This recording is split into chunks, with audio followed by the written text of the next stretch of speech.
Hello, this is Jeremy Coates, and thank you for joining me in the third episode of the Innovative Marketer Podcast. Today, we're going to go over the second phase of the Innovative Marketing Trinity. It's the Customer Value Optimization section. This podcast is dedicated to the entrepreneurs that are trying to make a difference in the world. I am your biggest fan, and here's to dominating your personal and professional lives. Hello, my name is Jeremy Coates, and thank you for listening to the Innovative Marketer Podcast. It is not always the best product or services that will dominate an industry.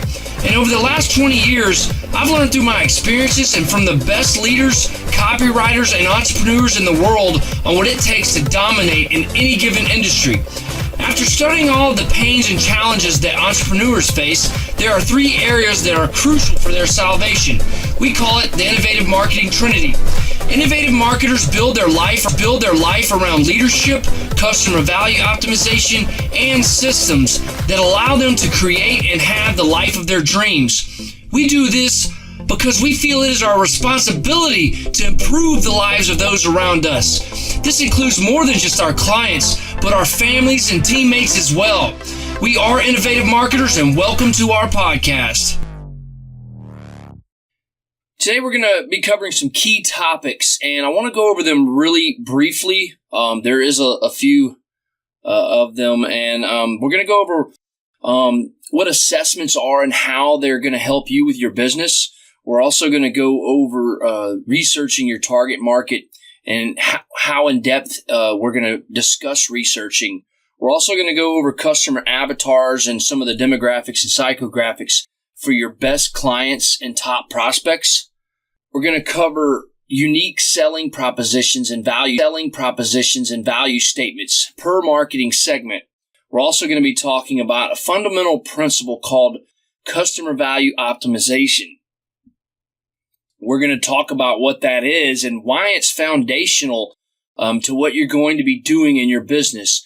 This is the principal foundation for building an unstoppable business and one that you can scale. We're also going to discuss direct response copywriting, what that is and why it is so important in the overall picture of running a business. And we're also going to go over content marketing and why it's the best overall strategy to build a business, that always has a constant stream of warm leads. And we're also going to briefly discuss KPIs, your key performance indicators, and all the data sources a little bit more. But before I get started, I want to discuss how important this section of the Innovative Marketing Trinity is. Innovative Marketing Trinity consists of three parts. Personal development or your leadership. The customer value optimization is the second one, which is the section we're going to be discussing today. And also the third one is your systems and automation on the back end. I want you to know that you can make a lot of mistakes. You can make a lot of mistakes in business. In fact, if you get the marketing and sales right, you will survive the learning curve because you will have cash flow, and cash flow is key. But I will say that you can get the marketing and sales right, but you won't fully reach your potential unless you do focus on your leadership. You'll hit that lid like John Maxwell talks about, and you won't have the systems on the back end of your business to make things a little more smooth where you're not working, 100 hours a week. So if you remember anything from today, just remember that marketing and sales are that important. Nothing happens until a sale is made. And as Henry Ford once said, stopping marketing to save money is like stopping your watch to save time. So with that being said, marketing and sales aren't the only thing that are very important, but they are up there. I remember my sales career when I was starting off. I pretty much had to generate all my leads myself, going either door to door or networking and, just meeting people at random or pitching my friends or family or people at gas pumps or at the mall. I was terrible at it, so I studied a lot. And then many years down the road, probably about in 2009, I stumbled across a book. It was from Mike Dillard. It was called magnetic sponsoring, and it changed the way that I looked at sales and business. And Mike Dillard is probably the one person that I can give credit to for introducing me to direct response copywriting. Him and Ben Settle are probably the first two people that I would listen to talk about copywriting. And then, of course, Brian Clark from Copy Blogger. Back in 2009 is when I started studying copy. And I also started reading Dan Kennedy, some of his books and training. And I think Dan Kennedy also wrote a book or a program about magnetic marketing. But copywriting led me to a really important fact about sales. When you know how to attract prospects that are already looking for what you have to sell, it makes things a lot easier and fun. You don't have to do it like I did, the hard way. I would go out and try and convince people that I had, what I had to sell. People that I had, what I had to sell, they needed, back in the in the late 90s and early 2000s, I would try and, I'd read books, and I just thought I could ask people enough questions and uncover their needs. But later on in my career, I learned about being a master closer and learning the master closing techniques, and sure, these skills will help a lot, but that isn't the missing piece, or at least it wasn't for me. So before I get carried away, let's get started on our topics that we're going to cover in future episodes. I want you to understand that this episode, we're going to cover very briefly what the topics in this section are going to be covered. And I know it's a lot. It's a lot of information. I wanted to make sure that when I did put this podcast together, that I had something very detailed and very informative. I didn't want to have, just a one topic thing to cover. I just feel that these three areas are crucial for any entrepreneur or business owner to reach their full potential. So, like I said, before I get carried away, let's get started on our topics in this customer value optimization section of the Trinity. Now, let me ask you a question. When you go to a doctor, what do they typically do after you give them your name and your insurance information? They do a basic assessment, right? Once you go in the back, they check your vitals, they weigh you. They do a really quick assessment. Most of the doctor offices that you go to do those assessments really quickly, and they're all very similar. Now, assessments are important. I think we can all agree to that, but how many people have a written or some type of formal assessment that they use every day in all of their processes of marketing and sales? So let me go back to my doctor example. Imagine the last time you went into the doctor's office, and I know, you know what they did when you went to the office. They all did the basic SOP, as we call it, standard operating procedures, all the basic questions, and most of them are very simple. They all do that. You're not going to give them the information, if you don't give them the information that they need to run your insurance and your basic information, this is a problem, right? Because they're not going to be able to give you a solid assessment or give you some type of plan to fix what is broken with you if you're sick. So the entire process will be messed up from the first part, right? You'll end up getting a huge bill in your mail. Your insurance won't cover the bill, and you get it just spirals out of control. They will probably give you medicine that's not going to make the problem go away. In fact, it might make things worse. People and business owners and entrepreneurs make these mistakes in their marketing and sales all the time. And then their businesses will start slipping, and they say that marketing and sales don't work. But let me tell you a story about a doctor, and some of you will know this guy. He's well known. This is a story about a doctor. He's a published author as well. His name is Atul Gawande. Now, he wrote a few books, and one of them is called the Checklist Manifesto, How to Get Things Right. Now, Atul Gawande is known for bringing checklists into the industry for doctors, saying that our great struggle in medicine these days is not with just the ignorance and uncertainty that goes on in it. It's also with the complexity and how much you have to make sure that you have in your head, and you're thinking about all the 1,000 ways that things can go wrong. And what's really cool about what he talks about is the fact that most doctors need 10 or so years of experience to know enough to make quick decisions in those situations. But in some situations, mistakes will be made because the current stress level or workload is too high, right? So Atul Gawande also says that he has actually worked with Boeing so they could show him how to use checklists in flight and make sure that he was doing it right. But he said it only took a few minutes for them to explain how they used it, and once he incorporated these practices in his profession, the results were very impressive. Doctors would catch mistakes before they happened, and in some cases, it was a careless or stupid mistake that could have cost someone their life. Now, I know that we're talking about marketing and sales, and this isn't the automation and systems section of the Trinity yet. We will discuss systems and automation in the next episode, but I personally feel like this is a good section for us to bring up the assessments, because marketing and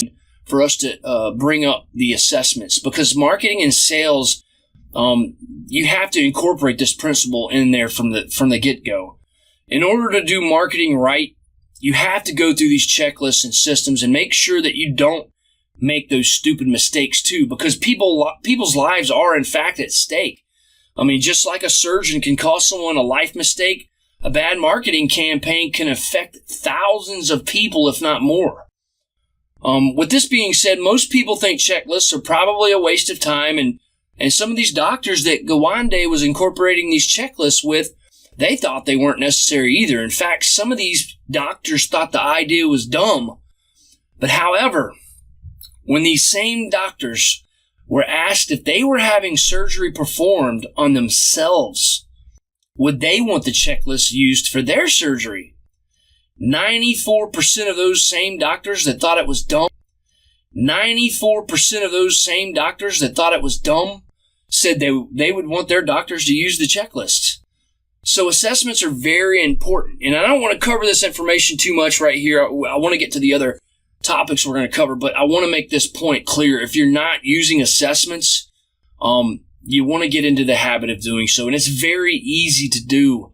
We're going to go over these assessments in later episodes. We're going to cover different ways of going through your assessments and for your business, how it's going to help. We will cover the different ways that you go through the assessments and so you can know that things are working and what isn't working, and maybe uncover some of the things that you haven't tried yet.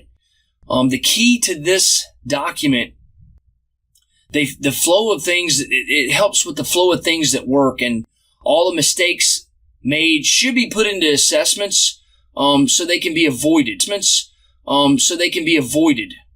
Assessments are something that it's a constant renewal. You'll always kind of update them. So every stage of the sales process is a good place to run any type of assessment available, or a checklist. And another important point I want to make, when you learn how to do these assessments and which direction people are going, and that is how you are also starting to move into the automation stage of your business. That is when you can actually start building a team, and once the team is, you recruit the team, these assessments and these checklists and systems will already be in place. That's why you also want to start using these before you start hiring out. But we're going to cover a lot of this in the third section of the Trinity, and the systems and the automation. But for now, let's go on to the next thing we're going to discuss in this CVO phase, as I call it, the customer value optimization. We take the focus from the business to the potential client base and customers or current customers. Research covers researching your competition and other large groups of people that are already looking for your offers. Research is very important because it opens up a lot of opportunities that you may not be aware of in several areas. Things like what your target market is looking for. Who are they and what do they look like? What keeps them up at night? Are there offers that they are already looking for but they can't find? What are some of the ways you can position yourself as a better choice over your competition? It is important to research your market at least a few times a year, if not more, because Trends will change. The prices of things change. Marketing changes. Everything changes so much that it's so important that you research your market on a constant basis or consistent basis. You don't just do it once and then quit. When markets change, the real big money is made and saved when you stay ahead of what current market trends and changes are coming up. So, in other words, you want to try and stay ahead of anything in the market that may happen. This way, you stay a leader in your industry. Now, we're going to discuss ways you can research your market, and I want to simplify this and show you the different sections of research that you'll want to do. Now, I've probably taken 5 or 6 courses that cover research, and I used to get confused because they show you what to do and where to do it, but they really don't give you the reasons why you were looking for certain information. And I think it's important to know why you are looking for all of the information that you're looking for, what to look for, and why it's important to find. If you don't know the why, it's easy to give up or skip this step. Like I mentioned, you're not just going to look up your competition and their websites. You're going to go deeper than that. You're going to look for things like their USP, or do they even have one? What are their value statements? You want to look at what type of offers they have and what are they currently using? What type of warranties do they have? What kind of guarantees do they offer? Sign up for their weekly newsletters, their email lists or whatever. You want to learn as much as you can about them, and in your mind, pretend that you're a customer or a client of theirs. What would you like for that business to do that would meet your needs better? We're going to talk about ways to tap into your submarkets and that you may not be aware of, because submarkets are also ways that you can introduce yourself and your content into another market and bring their awareness of you and your product. Also ways that you can introduce yourself and your content into another market and bring their awareness of you and your products. You raise their awareness of you so they know, like, and trust you. And then when you do put out offers, it's just easier for them to move forward with it because they already know who you are. Now, the next thing we're going to discuss would be customer avatars.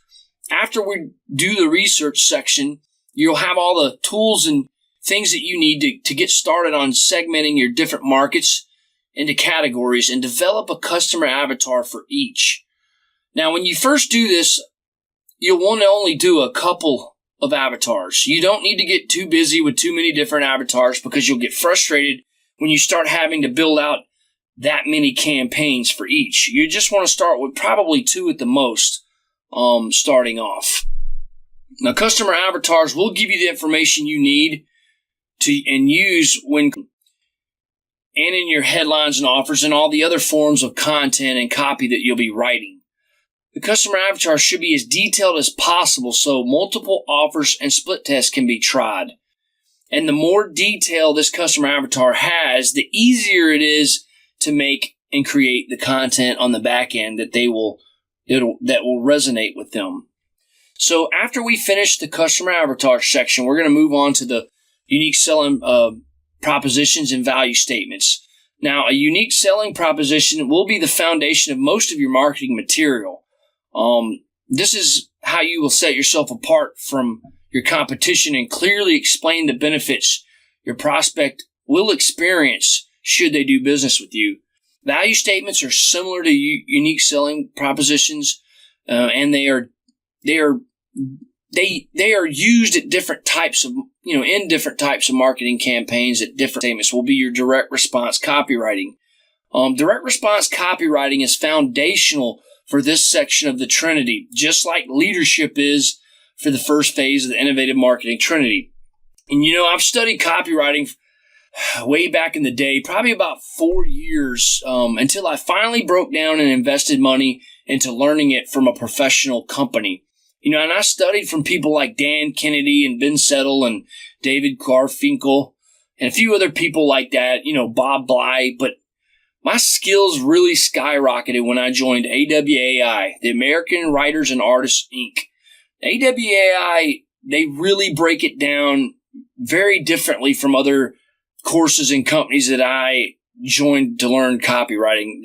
They would break it down into very detailed portions of places and situations that you use copy. I've hired a lot of situations that you use copy. I've hired a lot of copywriters in the past, and I've done a lot of the marketing, with other agencies, just to try them out to see what they knew and how they operated.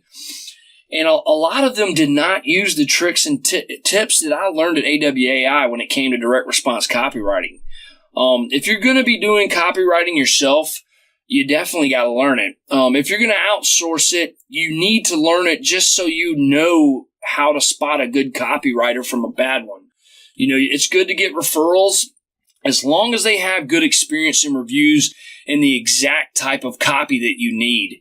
And what I mean by that is you don't want to hire a white paper copywriter to do your email copy or unless they have experience with that, because all copy is a little bit different. It's not necessarily the same, especially because you got to think about you're moving people through your customer value optimization. Everyone's awareness will be different throughout that stage, and everyone needs to know, or the copywriters need to know what stage of your CVO you're in, and you just need to make sure that you're hiring a niche copywriter, because some copywriters are not good at all things. They're only very niched into one thing. So I think that copywriting, it's the skill of knowing direct response copywriting is going to be more of a necessity in the future to cut through all the noise and help people find what they're looking for.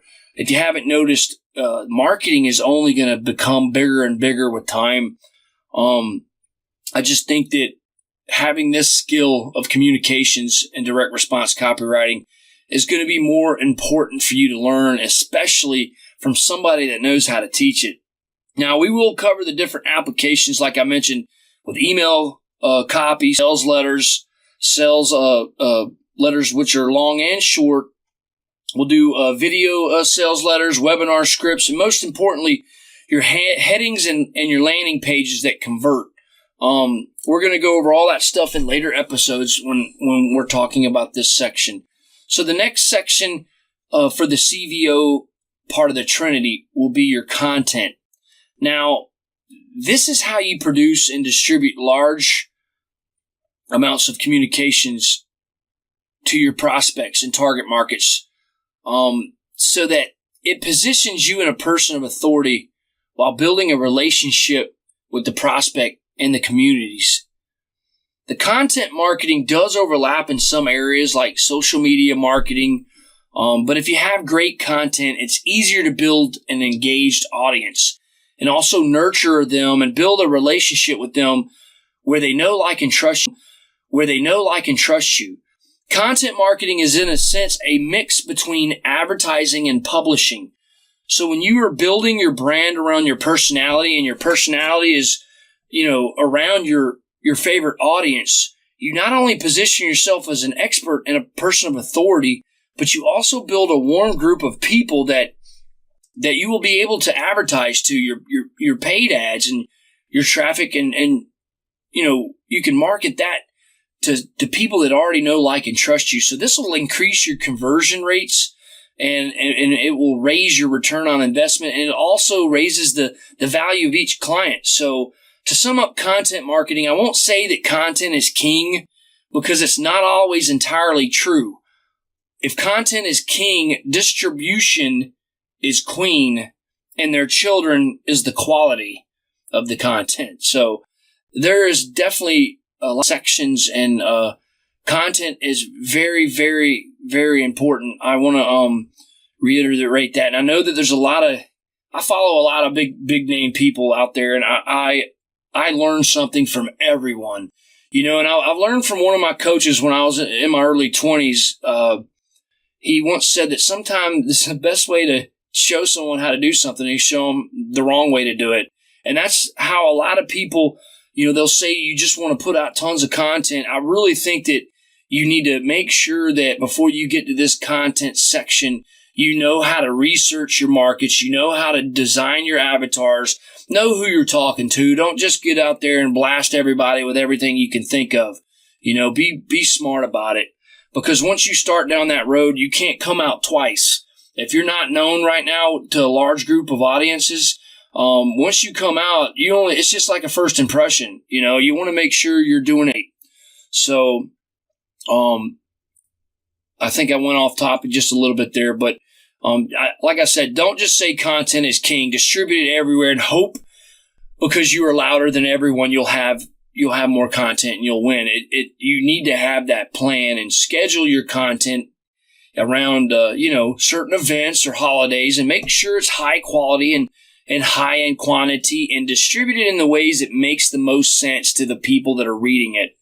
And remember this, the person that dominates the content game, write this down, the person that dominates the content game, that has the conversation domination, that does three things. They lead in the amounts of the content that they produce, and they give away the most valuable, as Russell Brunson says, give away more for free than your competition charges for, and they distributed their content far and wide with the systems and the automations. The people that do these three things are typically the ones that are dominating their market space in their industry. And this is a very important point that I want you to remember in this section. Okay, so the next thing we're going to cover is your data and your company's key performance indicators.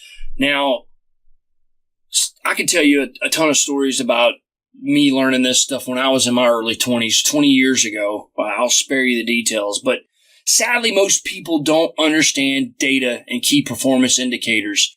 These are the people that cut back on marketing, or they don't see value in the marketing right away. I follow a lot of groups, and I see some people wanting to cut back on campaigns because their conversion rate on a landing page is 1%. And,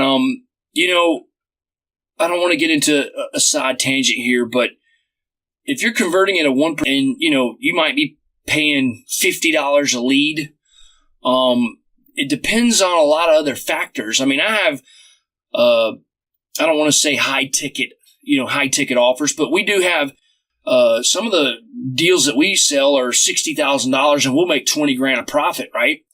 So I can literally afford to spend $10,000 on acquiring one new client and still double my money.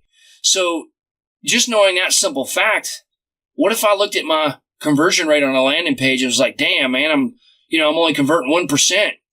I'm $50, $100 a client or a lead is just too much.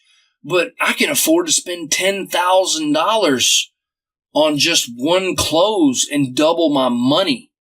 You know what I'm saying? So you got to know the key performance indicators for your business. Like I said, sadly, a lot of people don't understand it. A lot of people don't understand it. A lot of companies and courses that I've taken really just breeze through this part. And remember that famous quote that I said from Henry Ford. And let me remind you, stopping marketing to save money is like stopping your watch to save time. We're going to be discussing a lot of the important data to follow and what key performance indicators you need to watch that will tell you when you're ready to scale and when you're ready to scale back. Because don't get me wrong, I mean, a lot of your campaigns, just go ahead and get it in your mind. You're going to launch a lot of campaigns that are not going to give you the results that you want. So you're going to try to scale them up. And then when you see that the numbers aren't there, you're going to have to scale back and figure out what's wrong with your funnels. All businesses need to know this data. The data is how you can forecast and plan your future decisions. It's also how you will avoid some of the tragedies that may be lurking in the future. So if you don't know how to read the data, or you're reading your information, you're misinformed. If your data is not entirely tracked correctly, this can cause you to scale back when you should be scaling up. So every business has key performance indicators or influences that tells the story of how well their business is doing. And when you know your data, that's when you know the true status of your business and how well it's doing and when you can scale up. So the next topic we're going to be discussing is a big one. It's called traffic.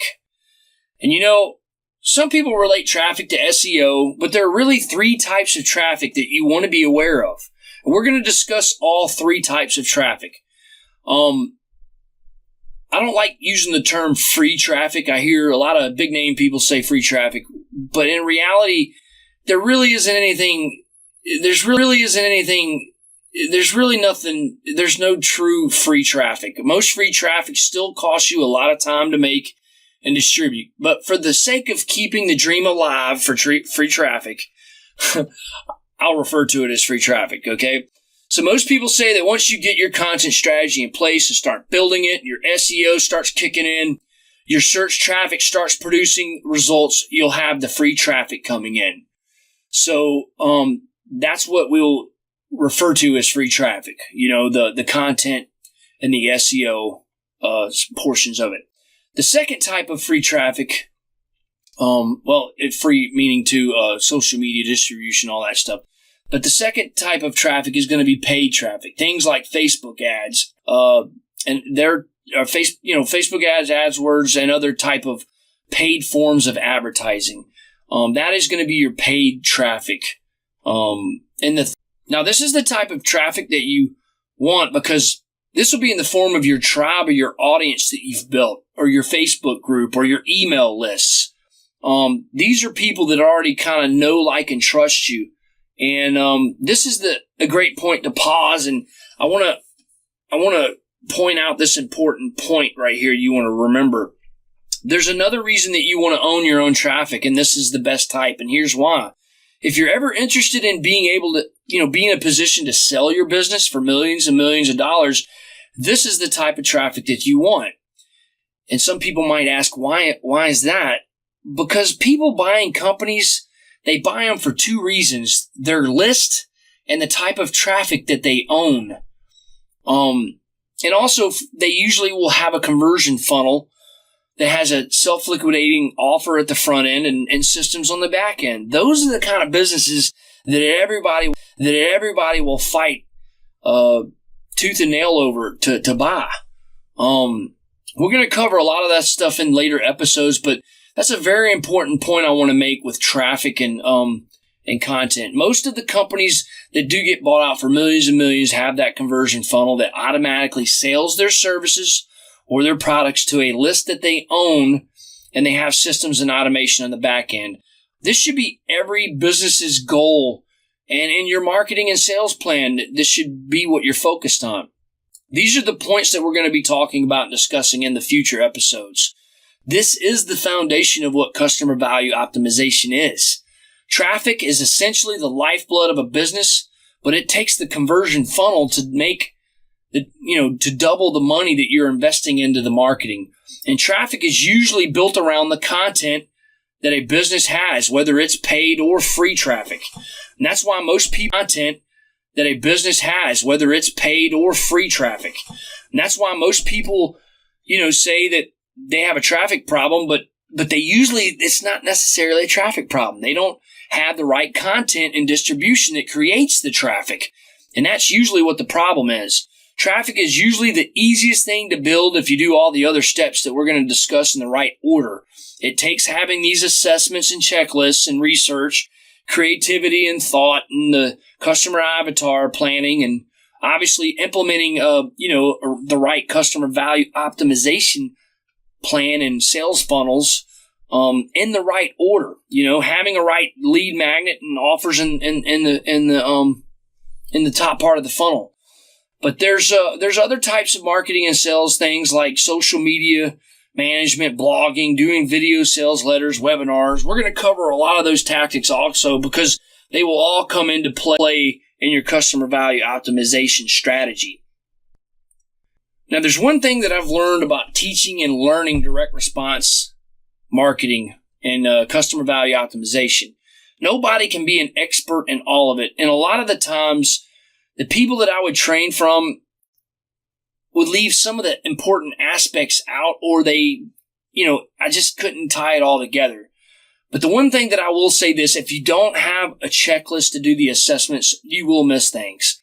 And if you have these assessments and systems and a blueprint like the Innovative Marketing Blueprint, you will have everything that you'll need to plan out your strategies, your tactics, and you won't miss anything. Now, there's obviously a lot of topics and tactics in this section of the the Trinity. We just covered a lot of those topics, and let me just briefly cover them again so you can know what to expect in future episodes. We're going to be going over lists and such. We're going to discuss researching and the different types of researching and why you're going to be researching for certain information and how you can use that information. We're going to go over customer avatars, how to describe your 3D avatar and use not just demographics and psychographics, but a lot of other important information to speak directly to those people. We're going to go over unique selling propositions and value statements and how to craft your message that your entire business will be focused around. We're going to discuss customer value optimization, which is essentially your formula for building an unstoppable business. We're going to go over direct response copywriting and the different skills in each type of niche of copy. We're also going to go over content marketing, how you can dominate the conversation in your target market. And we're also going to go over key data and other traffic sources.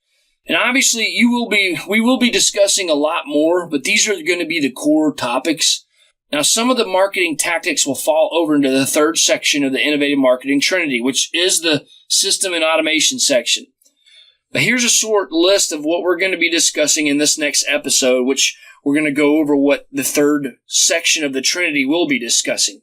We're going to go over things like cash flow systems, recruiting and training systems, project management systems, content producing systems, communication systems, and software and apps.